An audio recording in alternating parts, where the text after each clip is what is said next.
Hello, everybody. So, my name is Bas de Vos. I'm a filmmaker. Sophie asked me to have a conversation with her, and I said yes. So here I am.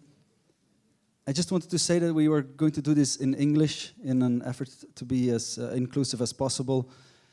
In Brussels, that is always half an attempt, let's say. But if anybody has a question in a different language, don't worry. I think we will help each other and manage. Let's welcome Sophie to the stage.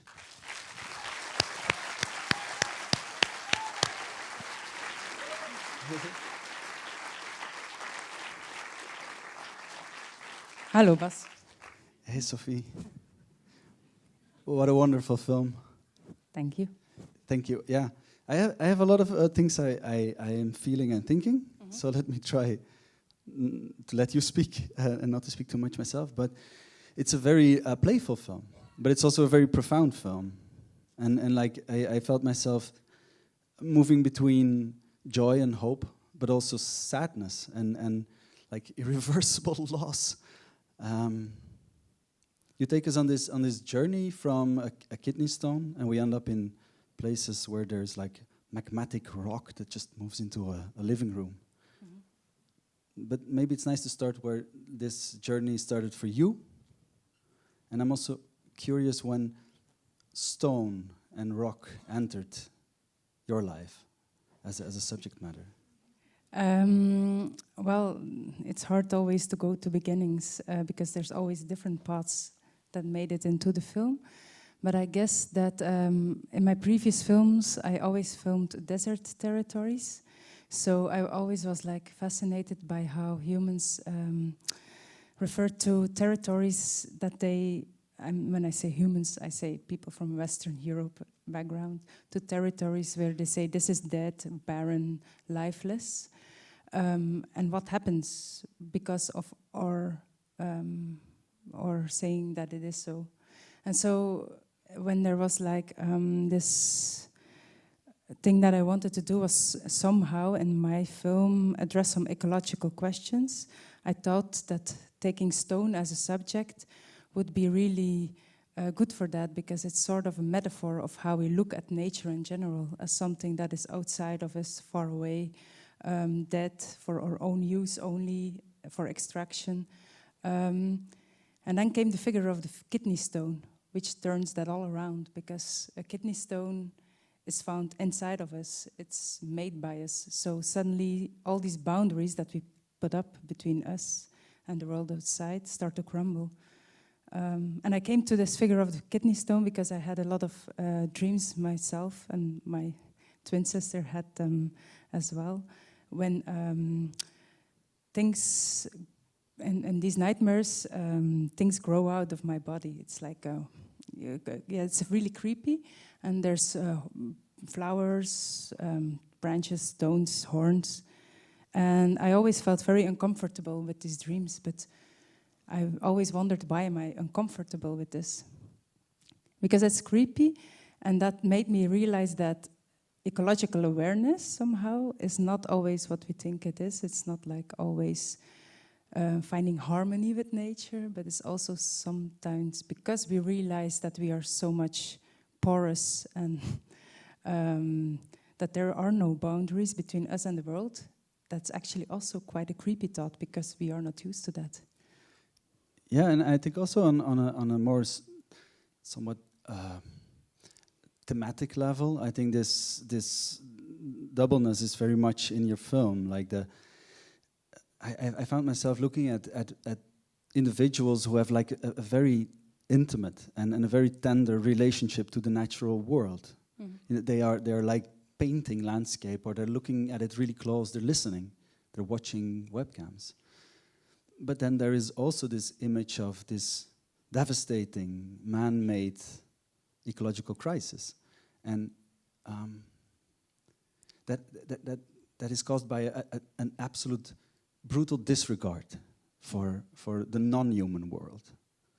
So this tension between these things, like it's so present in the film, and it's a super broad question, but I would like to hear you talk a bit about this tension between, I don't know, these If I would translate it into feeling like between hope and despair.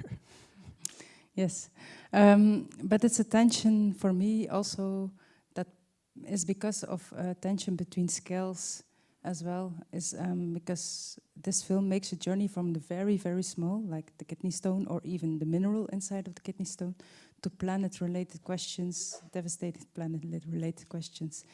And in my film, somehow, it has been the goal to, in Dutch we call the word dichten, which means poetry in English, and it means also closure.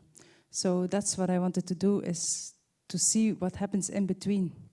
Like you said, because that's a question that I was asking myself when thinking about ecological questions, like how could there be such a discrepancy between people every day in their own lives respectful, and then the catastrophe we causes.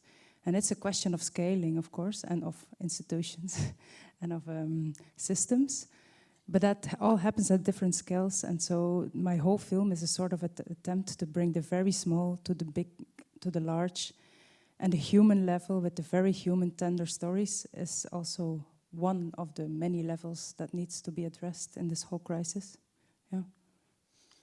Yeah, no, it's very nice to see, I think, how you go through all these questions and how you, I don't know, there's also for me sometimes a beginning of an answer to some of these questions, which is very powerful.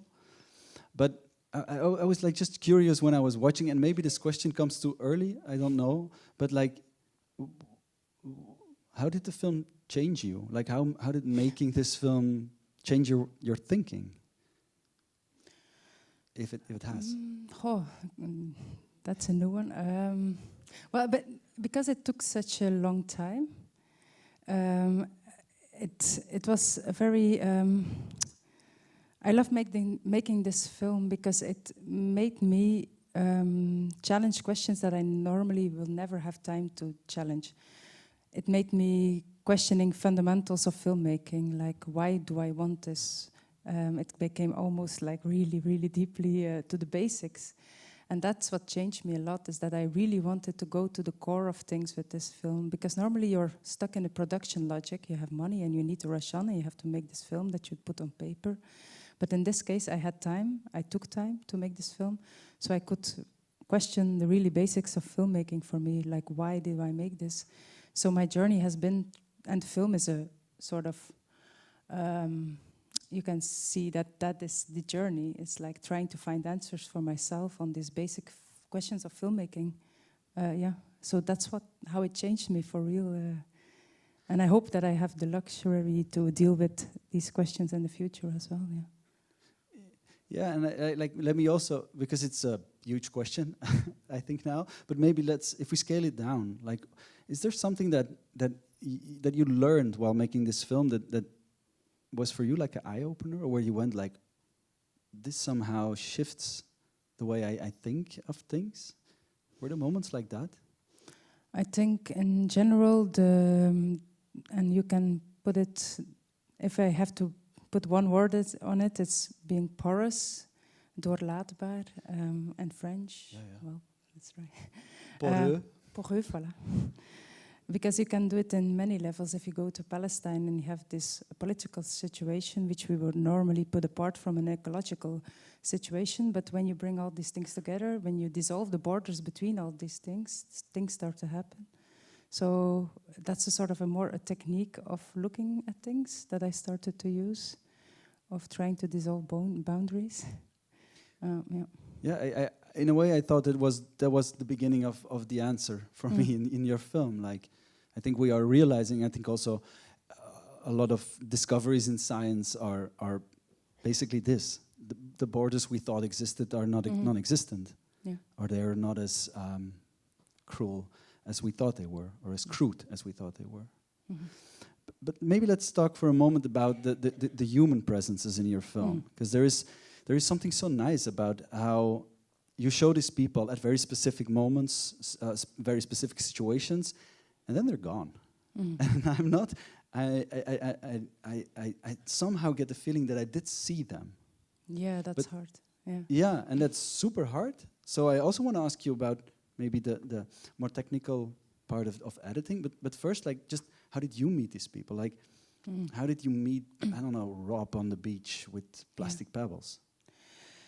So there's a mixture, of course, in the film. There's a mixture between different places. So, and each place demanded its own tactics. In the UK, for example, it was easy to find people beforehand on the internet. For example, I wanted a geologist, so I literally Googled geologist UK. But then you get this whole list of faces, and then I scrolled for a while, I don't remember how long, and then Tom's face, with the guy with the 2 daughters, popped up, and I immediately knew that this was the guy I wanted. It's sometimes like that it happens. That's a bit random, but it happens like that. But then, for example, a completely different thing is in Palestine, where I knew about the story of the stone quarries and this very mixed up situation, how that is both economically, politically, ecologically involved in this whole settler colonialism. But there I had to go in person to find people. So there I traveled for 2 weeks to visit all the quarries. And then I came about Juma because he really spoke to me as well, and because he has this huge fascination for the fish fossils, which were for me a very important image for the film. So that's another way of finding a character. But so each place has its own tactics. Okay, and then maybe going to editing, like the whole film seems like a very delicate balance act. How much time is given to what presence? Like how did you go about it? How do you speak to an editor? Did you do something first yourself and like just the process? Yeah, I did because I like editing at first, and also because of money issues, and also, so there's many reasons why I just did edit. For most part of myself, I edited for a year by myself, and it took so long because it's in the editing process. It's also the writing process, because you can't start to write a voiceover beforehand, but you only have to rewrite and rewrite it again constantly while editing this film. So that makes it like 2 tasks at the same time. If I would have invited an editor by that, or even a writer, it wouldn't have matched. It was really then that I realized, okay, I have to write this myself and I have to edit this myself. So the text came after image? No, it came before, during, after, but it changed the whole time. Okay. It was a constant game. Like before I went shooting, I already wrote the text, but after shooting I rewrote the text, and while editing I rewrote the text. So it was a constant play between writing and editing and filming. And that's because in the beginning I wanted really to invite a writer, because I was very insecure about writing this voiceover all by myself. But then how do you invite it in such a complex process? That was not a possibility. So then I had to do it myself. I'm very glad you did it yourself. But I the text, okay, so the text, but this character, like when did this character emerge? Was this something you thought of beforehand? Because it's your words, but it's definitely not you. Is this something that came late in the process, or? Well, I always wanted a character, and I wanted her to be older than me and British somehow. That were the only requirements. And actually, in the very beginning of the film, for a long time, it was not going to be a nature documentary narrator, but a detective. So I was, because of the small, and she was going to have this kidney stone. Well, there was a whole story. But it didn't work, because if you use the genre of detective movies, suddenly the movie expects a lot of you. You have to have a victim and a murderer, and I don't know. And that I gave up, even though it would have fitted the film in a way as well. But yeah.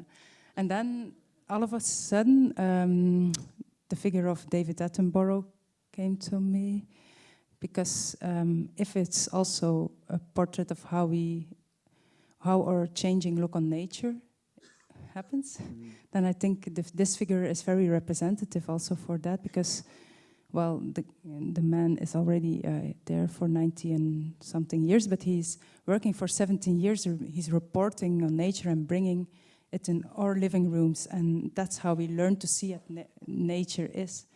And so it's interesting to somehow hack that and give comments on that and try to, yeah, have your way with it from that perspective. Yeah. Yeah, thank you. I was really captured from the first line that she gives. Actually, it's not a line. It's just she makes a noise, and I'm at the edge of my seat. So it works in a very beautiful way. Yeah. There are so many delightful moments in the film, but I am just curious if there is is there a moment in the film that is particularly beautiful for you, like where you go like, this is where my heart leaps. The fish fossils in Palestine. That's where it all comes together for me, and every time I'm seeing it. Sorry, today I was not in this, but normally every time I see it, it still moves me, and it doesn't lose its power with each vision. Yeah, that's my favorite movement. I suggest that we look around and see if there is anybody here who would like to ask a question, and I think there's a microphone. I wanted to ask a little question about the camera work, which I found very beautiful, but what I found interesting is that it's a very observational camera, and also a camera that goes their own way at some point, doesn't really always follow the subjects that it has to follow, follows an end for a while, goes back to the subjects and those kind of things. And it was a very, the style was very well throughout the entire film, I think, this observational camera style. Was that, how did it come to be that you wanted to film it like that? Was it early in the process? It was like, this is how we want to see it, like a walking camera. That's also a character. I really feel like it's a character itself, which very much fits the voiceover, which is also, basically the walking around, but also it's kind of on top of it. Yeah, I want to just know about the process of that. Well, yes, the camera, together with Jonathan, who is my DOP, we somehow wanted the camera to be a human present, but slightly off, just like the voiceover. It's like a voiceover, but it plays a bit with the status of a voiceover. Somehow the voiceover is suddenly inside of the image. It's hovering somewhere. It's undefinable. It's also porous. It can transfer from one thing to another. And so this presence also didn't need to be like the presence you would expect it from a subjective camera. So it's like as if she's almost half human, half camera. Like sometimes it even, for some people I noticed in previous visions, it even gives a sort of a video game feeling. But the task at hand was that everything was important. So of course the characters were important, but the camera could easily be distracted by a can on the floor or looking up. So that sort of were the instructions that I gave to Jonathan. And then most of the time beforehand, there was like sort of a choreography that we made. Like, these are going to be the dance passes that we do. This we won't do. We will never go by this far. And so it was very choreographed in a way, yeah. Which is not visible to the audience, hopefully, because it's not a dance film, but that was needed in order to come up with this style, yeah. Thank you for the film. I thought it was beautiful. I was wondering how the kind of like webcam internet footage entered into the film and how you relate to it in relation to the images you made yourself, and if you were watching these webcams for hours capturing. I'm very curious about this part. Also in relation to how we relate to image more and more as people. Yeah. Okay, yeah, the webcams came in very early in the process because it was also something that a detective would do. And I don't know, I just came one day upon, it's a website, it's called explore.org, and they gather all these sort of webcams from over all the world where you can live watch animals, and it's very addictive. And I somehow started without having this film in mind already to gather footage because I found it really wonderful. And also, the people are in contact with each other, so they write each other messages. So I collected these messages. And somehow it made its way into the film because I want my voiceover to be present in a place and have this whole game with what is the now, what is the past, and the now is defined by these webcam moments. We are watching that with her together. They are live, and it's almost as if they are live on the screen as well. And so there's this whole idea of, watching nature together with so many other people, almost like surveillance cameras. It would have been almost like, when we see these sort of cameras, it's almost like surveillance for controlling purposes. But then here, somehow I got moved that it's more like holding awake, like almost holding awake for those who are still here. Like we all gather together and watch them in a sort of a moment to still celebrate also what is here. And I love the patience that people take watching them and so on. Yeah. Does that answer your question? Okay. Satisfied. Okay, maybe one more.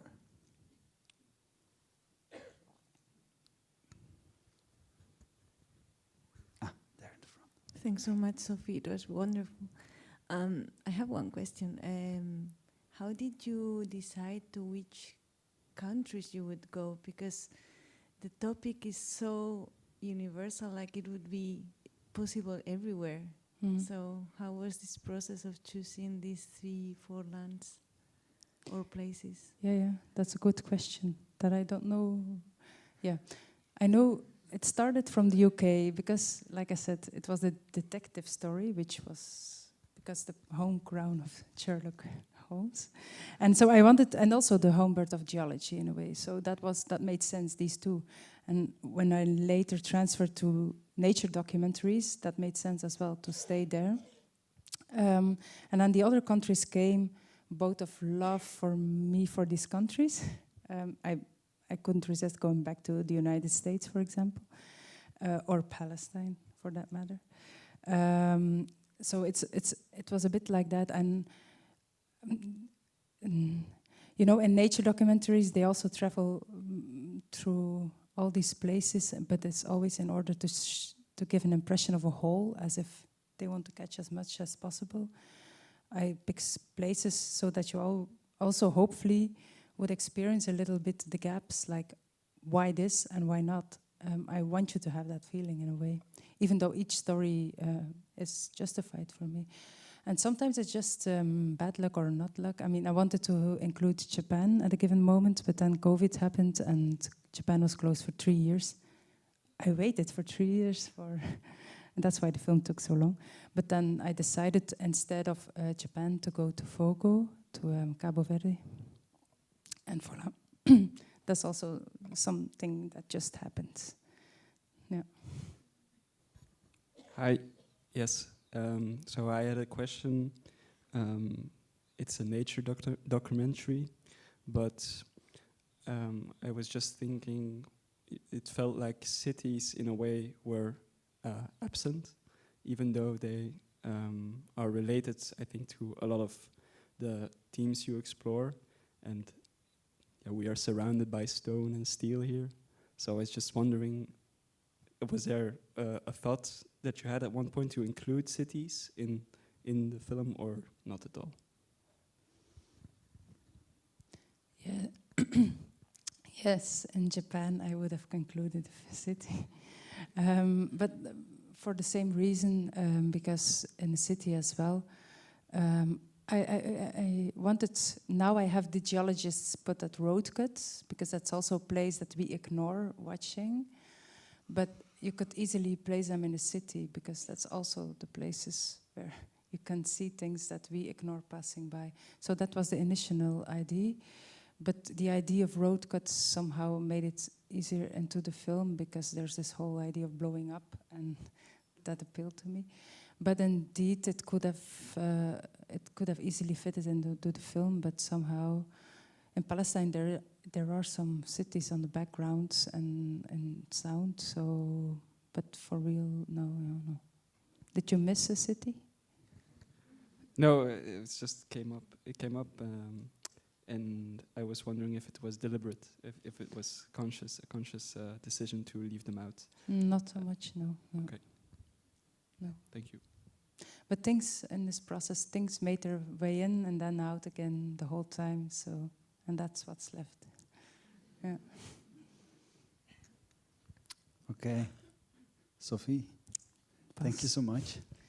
This Thank was you, nice. Bas. This was nice talking to you. Oh. Nee, allee. Dat was meer lap. Ja, nee, ik kan het niet laten.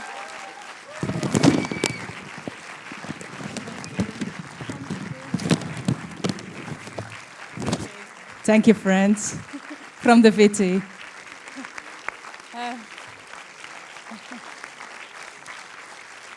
Ik moet daar ook mijn fiets mee pakken.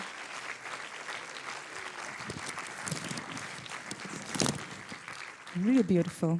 Thank you to all my friends who gave that. I would like to, there is no reception, but I would like, for you, those of you who wants to say hi and bye, to invite you to the Palace Café, where we can also share a drink. So you're invited all. Voilà.